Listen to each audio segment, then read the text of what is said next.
Welcome to income tax class. In this video, I work out problem on income from business. So income from business ಅಲ್ಲಿ ಒಂದು problem ಅನ್ನು ನಾನು workout ಮಾಡ್ತಾ ಇದ್ದೀನಿ. So first problem ನೋಡೋಣ. Okay, problem ನೋಡಿ. Problem number 8.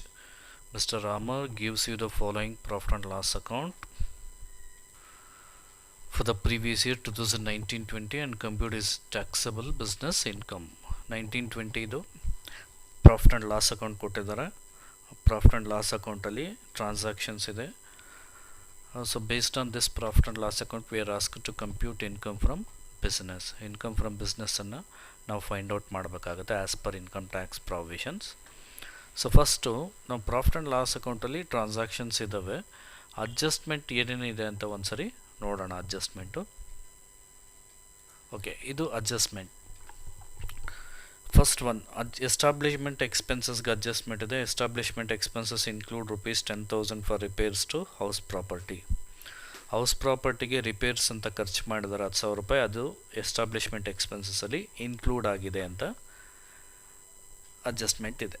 ಹಾಗಾಗಿ 10,000 repairs to house property ಏನಿದೆ ಇನ್ಅಡ್ಮಿಷಬಲ್ ಎಕ್ಸ್ಪೆನ್ಸಸ್ ಆಗುತ್ತೆ. ಅದು as per adjustment we have to deal. ₹10,000 inadmissible expenses. Then salary includes ₹30,000 paid to owner's son and ITO points out ₹5,000 is excessive. ಸ್ಯಾಲ್ರಿಯಲ್ಲಿ ₹30,000 owner ಸನ್ಗೆ payment ಮಾಡಿದ್ದಾರೆ. ಅದು inadmissible expenses ಆಗುತ್ತೆ, owner son. So ಹಾಗಾಗಿ ITO ಎಷ್ಟು point out ಮಾಡಿದಾನೆ ಅಂದರೆ 5,000 excess ಆಗಿದೆ ಅಂಥೇಳಿ ಪಾಯಿಂಟ್ಔಟ್ ಮಾಡಿದಾನೆ. So that is inadmissible expenses. Then third adjustment that is also applicable to establishment expenses ಗೆ ಅಪ್ಲೈ ಆಗುವಂಥದ್ದು. Establishment expenses also include ₹5,000 expenditure paid out of India without TDS in India ಅಂತ ಇದೆ. ಯಾವುದೇ ಪೇಮೆಂಟನ್ನು ಇಂಡಿಯಾಯಿಂದ ಹೊರಗಡೆ ಪೇಮೆಂಟ್ ಮಾಡ್ತಿದ್ದಾರೆ ಅಂತ ಹೇಳಿದ್ರೆ ಅದಕ್ಕೆ TDS ಅನ್ನು ಕಟ್ ಮಾಡಿ ಅವರು ಎಷ್ಟು TDS ಬರುತ್ತೆ ಆಸ್ ಪರ್ IT ರೂಲು ಅಷ್ಟು TDS ಕಟ್ ಮಾಡಿ ಅವರು ಪೇಮೆಂಟನ್ನು ಮಾಡಬೇಕಾಗತ್ತೆ. ಸೊ ಆ ರೀತಿ ವಿತೌಟ್ TDS ಏನಾದರೂ ಪೇಮೆಂಟ್ ಮಾಡಿದ್ರೆ ಪೂರ್ತಿ ಅಮೌಂಟು ಇನ್ಅಡ್ಮಿಷಬಲ್ ಆಗುತ್ತೆ. ಸೊ ಇಲ್ಲಿ ಎಸ್ಟಾಬ್ಲಿಷ್ಮೆಂಟ್ ಎಕ್ಸ್ಪೆನ್ಸಲ್ಲಿ ₹5,000 expenditure paid out of India without TDS in India ಅಂತ ಇದೆ. ಹಾಗಾಗಿ ₹5,000 ಎಕ್ಸ್ಪೆಂಡಿಚರ್ ಏನಿದೆ ಅದು ಪೂರ್ತಿ ಇನ್ಅಡ್ಮಿಷಬಲ್ ಎಕ್ಸ್ಪೆನ್ಸಸ್ ಆಗುತ್ತೆ. ಅದು ಸಹ ಎಸ್ಟಾಬ್ಲಿಷ್ಮೆಂಟ್ ಎಕ್ಸ್ಪೆನ್ಸಸ್ಸಲ್ಲೇ ಇನ್ಕ್ಲೂಡ್ ಆಗಿದೆ ಅಂತ ಹೇಳಿದ್ದಾರೆ. Next fourth adjustment. 40% of excise duty provision was paid before last date for filing IT return and the balance is still unpaid. Excise duty provision ಅಂತ ಏನಿದೆ ಪ್ರಾಫಿಟ್ ಆ್ಯಂಡ್ ಲಾಸ್ ಅಕೌಂಟಲ್ಲಿ, ಅದರಲ್ಲಿ 40% ಎಕ್ಸೈಸ್ ಡ್ಯೂಟಿ ಪ್ರಾವಿಷನ್ನ income tax ರಿಟರ್ನ್ನ file ಮಾಡೋದಕ್ಕಿಂತ ಮುಂಚೆನೇ payment ಮಾಡಿದ್ದಾರೆ. ಉಳಿದಿದ್ದು ಇನ್ನೂ ಪೇಮೆಂಟ್ ಮಾಡಲಿಲ್ಲ ಅಂತ ಇದೆ. ನೋಡಿ, ಯಾವುದೇ ಎಕ್ಸೈಸ್ ಡ್ಯೂಟಿ ಆಗಿರ್ಬೋದು, ಸೇಲ್ಸ್ ಟ್ಯಾಕ್ಸ್ ಆಗಿರ್ಬೋದು, ಯಾವುದೇ ಬಿಸ್ನೆಸ್ಗೆ ರಿಲೆವೆಂಟ್ ಆಗಿರುವಂಥ ಟ್ಯಾಕ್ಸ್ ಆಗಿರ್ಬೋದು, ಅದನ್ನು ಇನ್ಕಮ್ ಟ್ಯಾಕ್ಸ್ ರಿಟರ್ನ್ ಫೈಲ್ ಮಾಡೋದಕ್ಕಿಂತ ಮುಂಚೆನೇ ಪೇಮೆಂಟ್ ಮಾಡಿದ್ರೆ ಅಲೋಯಬಲ್ ಎಕ್ಸ್ಪೆನ್ಸಸ್ ಆಗುತ್ತೆ.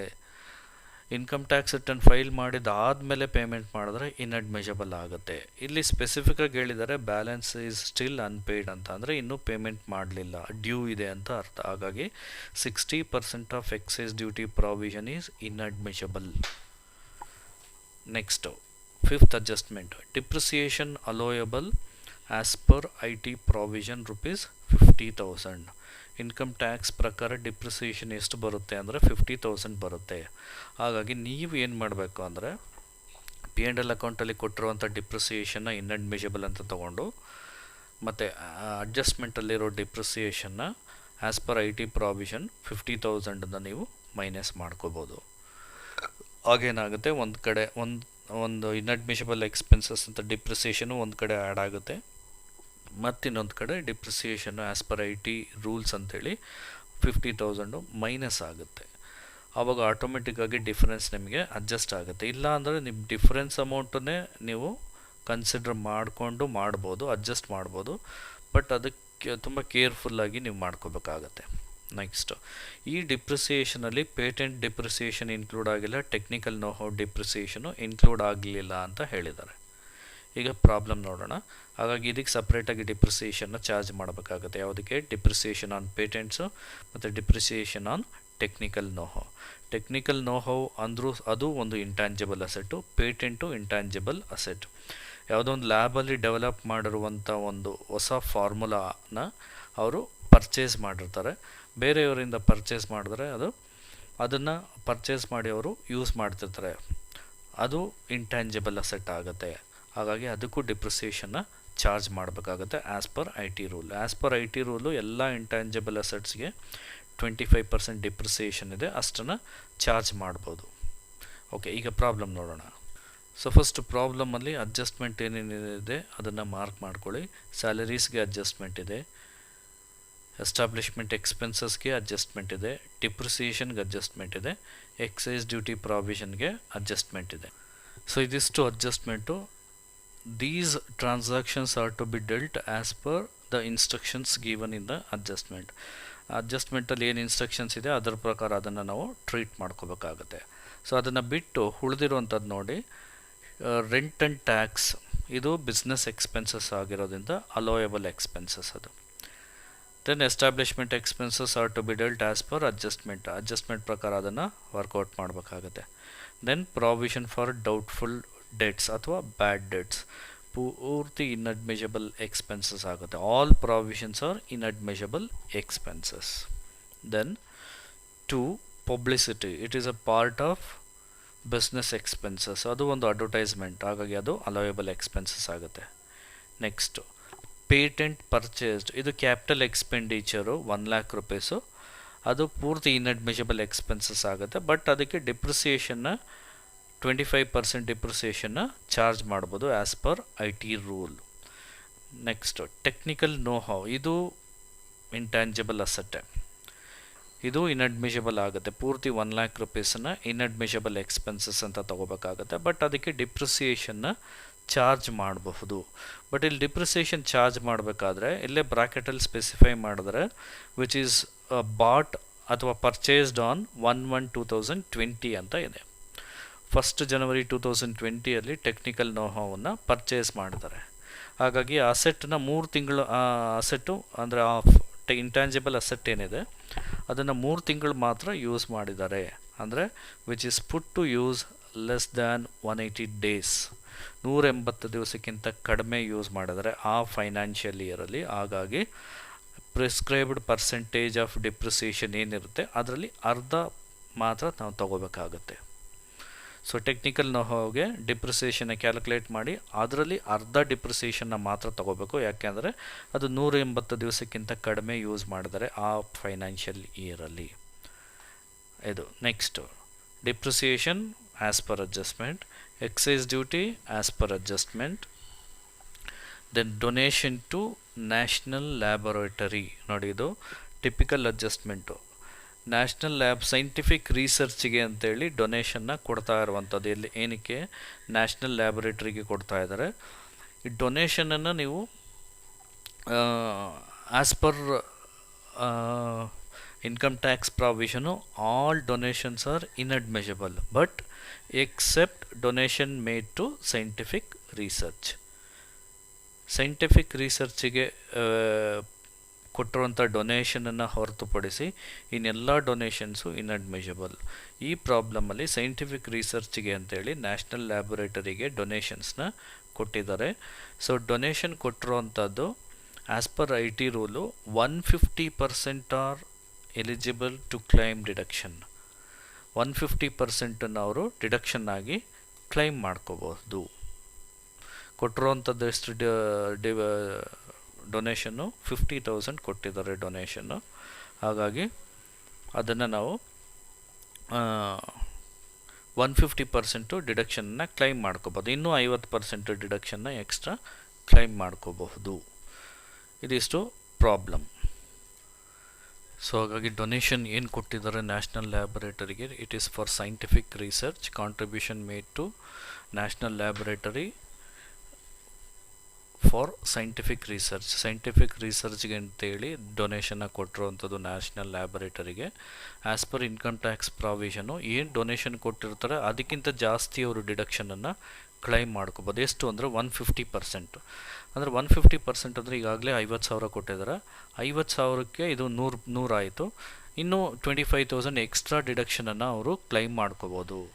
ಇದೊಂದು ರಿಸರ್ಚನ್ನು, ಅದರ ಸೈಂಟಿಫಿಕ್ ರಿಸರ್ಚನ್ನು ಎನ್ಕರೇಜ್ಮೆಂಟ್ ಮಾಡೋದಕ್ಕೋಸ್ಕರ ಕೊಡ್ತಿರುವಂಥ ಡಿಡಕ್ಷನ್ ಇದು. ಓಕೆ, ಈಗ ನೆಕ್ಸ್ಟು ಇನ್ಕಮ್. ಸೊ ಯಾವುದು ಇನ್ಅಡ್ಮಿಷಬಲ್? ನೆಕ್ಸ್ಟು ನೋಡಿ, income side commission, allowable income, business income. ಅದು refund from VAT, value added ಟ್ಯಾಕ್ಸಿಂದ ರೀಫಂಡ್ ಆಗಿರುವಂಥದ್ದು, that is also a part of business income.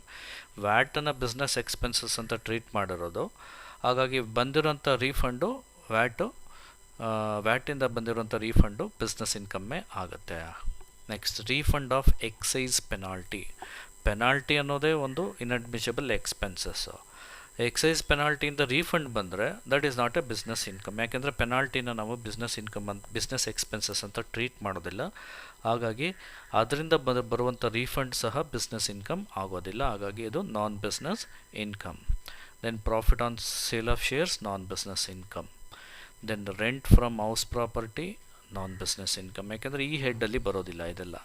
Then share of income from HUF, it is not a income, ಅದು business income ಆಗೋದಿಲ್ಲ. Then interest also not a business income. So ಇದಿಷ್ಟು ಇದು ಯಾವುದು inadmissible, ಯಾವುದು non business income ಅಂತ mark ಮಾಡ್ಕೊಂಡ್ವಿ. So ಈಗ ನಾವು ಅಡ್ಜಸ್ಟ್ಮೆಂಟ್ ನೋಡೋಣ. ಅಡ್ಜಸ್ಟ್ಮೆಂಟ್ ಅಲ್ಲ, solution. Will go to solution. Okay, ನೋಡಿ solution. Computation of income from business, 8th problem ಇದು. Then net profit as per profit and loss account 4,45,000. Add inadmissible expenses, RBD ಪೂರ್ತಿ inadmissible ಆಗುತ್ತೆ. Then patents 1 lakh rupees capital expenditure ಆಗಿರೋದ್ರಿಂದ ಪೂರ್ತಿ 1 lakh rupees ಇನ್ಅಡ್ಮಿಷಬಲ್ ಅಂತ ತೊಗೋಬೇಕಾಗತ್ತೆ. But ಅದಕ್ಕೆ ಡಿಪ್ರಿಸಿಯೇಷನ್ನ ಆಮೇಲೆ charge ಮಾಡ್ಕೋಬೋದು ನಾವು. Then technical know how, it is also a capital expenditure, so inadmissible expenses. Then 8th problem, ಹಾಗಾಗಿ ಅದನ್ನು ಚೇಂಜ್ ಮಾಡಿದೆ, ಸೊಲ್ಯೂಷನ್ 8 ಅಂಥೇಳಿ. Technical know how, capital expenditure, inadmissible expenses. Then excise duty provision, 40%ಅನ್ನು IT return file ಮಾಡೋದಕ್ಕಿಂತ ಮುಂಚೆನೇ payment ಮಾಡಿದ್ದಾರೆ, ಹಾಗಾಗಿ 40% allowable expenses, 60% ಇನ್ಅಡ್ಮಿಷಬಲ್ expenses ಆಗುತ್ತೆ. ಹಾಗಾಗಿ 80,000ದಲ್ಲಿ 60% ಅಂದರೆ 48,000 ನಾವು ಇನ್ಅಡ್ಮಿಷಬಲ್ ಎಕ್ಸ್ಪೆನ್ಸಸ್ ಅಂತ ಟ್ರೀಟ್ ಮಾಡ್ಕೋಬೇಕಾಗತ್ತೆ, ಯಾಕಂದರೆ ಇನ್ನೂ ಪೇಮೆಂಟ್ ಮಾಡಲಿಲ್ಲ ಅದು. ದೆನ್ ಡಿಪ್ರಿಸಿಯೇಷನ್, ಇದು ಡಿಪ್ರಿಸಿಯೇಷನು P&L ಅಕೌಂಟಲ್ಲಿ ಕೊಟ್ಟಿರುವಂಥ ಡಿಪ್ರಿಸಿಯೇಷನ್ನು 20,000. ದೆನ್ ರಿಪೇರ್ಸ್ಗೆ ಅಡ್ಜಸ್ಟ್ಮೆಂಟ್ ಇದೆ. ನಾನು ಆ್ಯಸ್ ಪರ್ ಅಡ್ಜಸ್ಟ್ಮೆಂಟ್, ಏನದು ಅಡ್ಜಸ್ಟ್ಮೆಂಟು ನೋಡಿ. ಫಸ್ಟ್ ಅಡ್ಜಸ್ಟ್ಮೆಂಟಲ್ಲಿ ಎಸ್ಟಾಬ್ಲಿಷ್ಮೆಂಟ್ ಎಕ್ಸ್ಪೆನ್ಸಸಲ್ಲಿ 10,000 ರಿಪೇರ್ಸು ಹೌಸ್ ಪ್ರಾಪರ್ಟಿಗೆ ಖರ್ಚು ಮಾಡಿರುವಂಥದ್ದು ಇನ್ಕ್ಲೂಡ್ ಆಗಿದೆ ಅಂತ ಇದೆ. ಹಾಗಾಗಿ ಆ ರಿಪೇರ್ಸು 10,000 ಇನ್ಅಡ್ಮಿಷಬಲ್ ಎಕ್ಸ್ಪೆನ್ಸಸ್ ಆಗುತ್ತೆ. ದೆನ್ ಸ್ಯಾಲರಿ ಟು ಸನ್, ಕೊಟ್ಟಿರೋಂಥ ಸ್ಯಾಲರಿ ಏನಿದೆ ಅದರಲ್ಲಿ ITO ಇನ್ಕಮ್ ಟ್ಯಾಕ್ಸ್ ಆಫೀಸರು 5,000 ರೂಪಾಯಿ ಎಕ್ಸ್ಟ್ರಾ ನೀವು ಕೊಟ್ಟಿದ್ದೀರಾ, ಬಟ್ ಕರೆಕ್ಟಾಗಿ ಏನು ಕೊಟ್ಟಿದ್ದೀರಾ ಅದಕ್ಕಿಂತ ನೀವು ಎಕ್ಸಸ್ 5,000 ರೂಪಾಯಿ ಜಾಸ್ತಿ ಕೊಟ್ಟಿದ್ದೀರಾ ಅಂತ ITO income tax officer point out ಮಾಡಿದಾನೆ. ಹಾಗಾಗಿ ಅವ್ನು ಪಾಯಿಂಟ್ಔಟ್ ಮಾಡಿರೋಂಥದ್ದು 5,000 ಇನ್ಅಡ್ಮಿಷಬಲ್ ಆಗುತ್ತೆ. Then next establishment expenses, again 5,000. ಇದು ಯಾವುದಿದು ಎಸ್ಟಾಬ್ಲಿಷ್ಮೆಂಟ್ ಎಕ್ಸ್ಪೆನ್ಸಲ್ಲಿ 5,000 ನೋಡಿ ಅಲ್ಲಿ ಅಡ್ಜಸ್ಟ್ಮೆಂಟ್ ನೋಡಿ. ಇದು establishment expenses also includes ₹5,000 expenditure paid out of India without TDS in India ಅಂತ ಇದೆಯಲ್ಲ, ಇದು ಇನ್ಅಡ್ಮಿಷಬಲ್ 5,000. TDS ಮಾಡದೆ ಹಾಗೆ ಪೇಮೆಂಟ್ ಮಾಡಿರೋದ್ರಿಂದ ಇದು 5,000 ಇನ್ಅಡ್ಮಿಷಬಲ್ ಎಕ್ಸ್ಪೆನ್ಸಸ್ ಆಗುತ್ತೆ. ದೆನ್ ಈಗ ನಾನ್ ಬಿಸ್ನೆಸ್ ಇನ್ಕಮ್ ಏನೇನಿದೆ ಅಂತ ನೋಡೋಣ. ರೀಫಂಡ್ ಆಫ್ ಎಕ್ಸೈಸ್ ಪೆನಾಲ್ಟಿಯಿಂದ ರೀಫಂಡ್ ಬಂದಿರುವಂಥದ್ದು ಎಕ್ಸೈಸ್ ಪೆನಾಲ್ಟಿಯಿಂದ ನಾನ್ ಬಿಸ್ನೆಸ್ ಇನ್ಕಮ್ ಆಗುತ್ತೆ. ಯಾಕೆ ಅಂತ ಹೇಳಿದ್ರೆ ಪೆನಾಲ್ಟಿ ಅನ್ನೋದೇ ಇನ್ಅಡ್ಮಿಷಬಲ್ ಎಕ್ಸ್ಪೆನ್ಸಸ್, ಅದರಿಂದ ರೀಫಂಡ್ ಬರ್ತಾ ಇದೆ ಅಂದರೆ that is not a business income. Next interest 25,000 non business income, ಈ ಹೆಡ್ಡಲ್ಲಿ ಬರೋದಿಲ್ಲ ಅದು. ಹಾಗಾಗಿ rent from house property 1,20,000 non business income, ಈ ಹೆಡ್ಡಲ್ಲಿ ಬರೋದಿಲ್ಲ ಅದು. ಹೌಸ್ ಪ್ರಾಪರ್ಟಿ ಹೆಡ್ಡಲ್ಲಿ ಬರೋದ್ರಿಂದ it is not a business income. Then profit on sale of shares, not a business income, ಈ ಹೆಡ್ಡಲ್ಲಿ ಬರೋದಿಲ್ಲ ಅದು. Then share of income from H U F, not a business income. Then donation to laboratory 50,000 payment ಮಾಡಿದರೆ as per I T rule ಇನ್ನೂ extra 25,000 ಅಂದರೆ 150% ಆಗಿರೋದ್ರಿಂದ ಇನ್ನೂ extra 25,000 ಅವರು ಮೈನಸ್ ಮಾಡ್ಕೋಬೋದು. 150%, 100% ಅಂದರೆ 50,000 ಆಗುತ್ತೆ.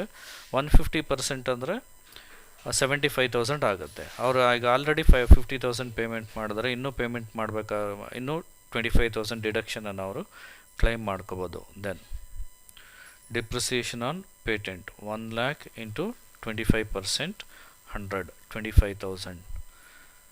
Then depreciation on technical know how, ಅದಕ್ಕೂ 25% ಡಿಪ್ರಿಸಿಯೇಷನ್ ಚಾರ್ಜ್ ಮಾಡಬೇಕು. ಬಟ್ ಅದರಲ್ಲಿ ಅರ್ಧ ಮಾತ್ರ ತಗೋಬೇಕು, ಯಾಕಂದರೆ it is put to use less than 180 days.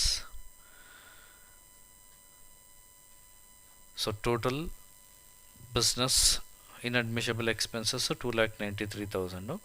So ಎರಡು ಆ್ಯಡ್ ಮಾಡಿದ್ರೆ 4,45,000 plus 2,93,000, total 7,38,000. Then non business income total 3,87,500.